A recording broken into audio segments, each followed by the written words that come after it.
नवरात्रि यानी 9 दिन जब शक्ति की पूजा की जाती है, जिसे देवी के रूप में मान्यता दी गई है, वो शक्ति जिसे देवताओं के महिला रूपी अवतार में देखा जाता है। दुर्गा के जन्म से लेकर उनके युद्ध में विजय पाने तक शक्ति के अनेकों रूपों के बारे में हिंदू शास्त्र में बताया जाता है। लेकिन क्या आप जानते हैं कि जिस नवरात्रि में हम दुर्गा पूजा करते हैं, उससे जुड़ी मान्यताएं क्या है? क्यों कन्या पूजा की जाती है? कैसे देवी का जन्म हुआ और क्यों दुर्गा की सवारी शेर है? आइए जानते हैं नौ दुर्गा से जुड़े 9 तथ्यों के बारे में। पहला, कैसे हुआ देवी का जन्म? देवी का जन्म सबसे पहले दुर्गा के रूप में ही माना जाता है, जिसे राक्षस महिषासुर का वध करने के लिए जन्म दिया गया, और यही कारण है कि उन्हें महिषासुर मर्दनी भी कहा जाता है। पौराणिक कथाओं के अनुसार महिषासुर ने स्वर्ग पर कब्जा कर लिया था। तब सभी देवता मिलकर त्रिमूर्ति के पास गए थे।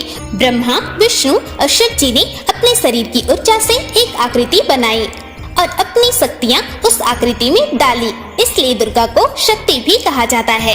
दुर्गा की छवि बेहद सौम्य और आकर्षक थी और उनके कई हाथ थे, इसलिए देवी सबसे ताकतवर मानी जाती है। उन्हें शिव जी का त्रिशूल मिला, विष्णु जी का चक्र, ब्रह्मा जी का कमल मिला। ऐसे एक एक करके शक्तियों से वो दुर्गा बने और युद्ध के लिए तैयार हुई।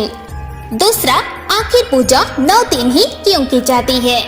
जब दुर्गा या देवी ने महिषासुर पर हमला किया और एक एक कर दैत्यों को मारना शुरू किया, तब भैंसे का रूप धारण करने वाले महिषासुर को मारने के लिए उन्हें 9 दिन लगे, इसलिए नवरात्रि को 9 दिन मनाया जाता है। इससे जुड़ी अन्य कथाएं भी हैं, जैसे नवरात्रि को दुर्गा के 9 रूपों से जोड़कर देखा जाता है और कहते हैं कि हर दिन युद्ध में देवी ने अलग रूप लिया था और इसलिए 9 दिन 9 अलग अलग देवियों की पूजा की जाती है। हर दिन को अलग रंग से जोड़कर भी देखा जाता है। तीसरा, देवी दुर्गा क्यों है अष्टभुजाओं वाली? देवी दुर्गा को अष्टभुजाओं वाली कहा जाता है। वास्तु शास्त्र में 8 अहम दिशाएं होती है। हिंदू शास्त्रों के अनुसार ऐसा माना जाता है कि देवी दुर्गा हर दिशा से अपने भक्तों की रक्षा करती हैं। यही कारण है कि उनकी 8 भुजाएं हैं जो 8 दिशाओं में काम करती है। चौथा, शेर की सवारी ही क्यों? देवी को शेर पर सवार बताया जाता है। दुर्गा का वाहन शेर है।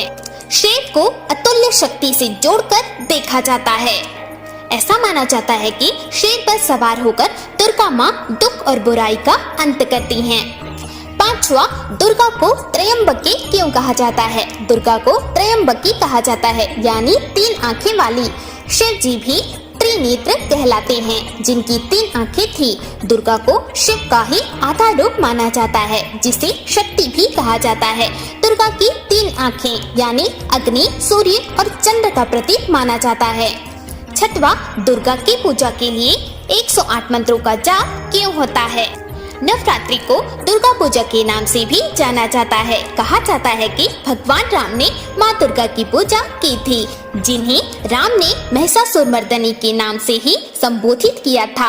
ये पूजा रावण से युद्ध करने के पूर्व की गई थी और इसलिए दशहरा नवरात्रि के अंत में मनाया जाता है। जिस दिन रावण का वध हुआ था, माना जाता है कि राम जी ने दुर्गा पूजा के वक्त 108 नीलकमल चढ़ाए थे, इसलिए 108 को अति शुभ माना जाता है। इसलिए ही दुर्गा की पूजा के लिए 108 मंत्रों का जाप किया जाता है।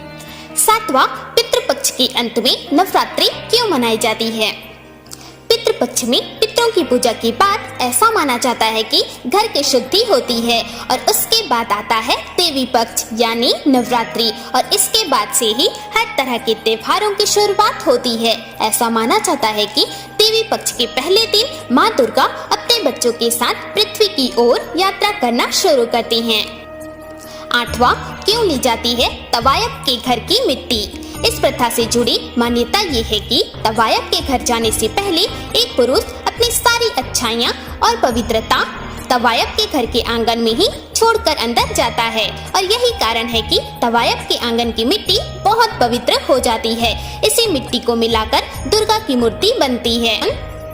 9वां, कन्या पूजन या कुमारी पूजन क्यों होता है? कन्याओं को देवी का रूप माना जाता है और उन्हें सबसे पवित्र माना जाता है। नवरात्रि को देवी यानी महिला रूप को पूजने के लिए मनाई जाती है। इसलिए छोटी कन्याओं को इससे जोड़ा जाता है।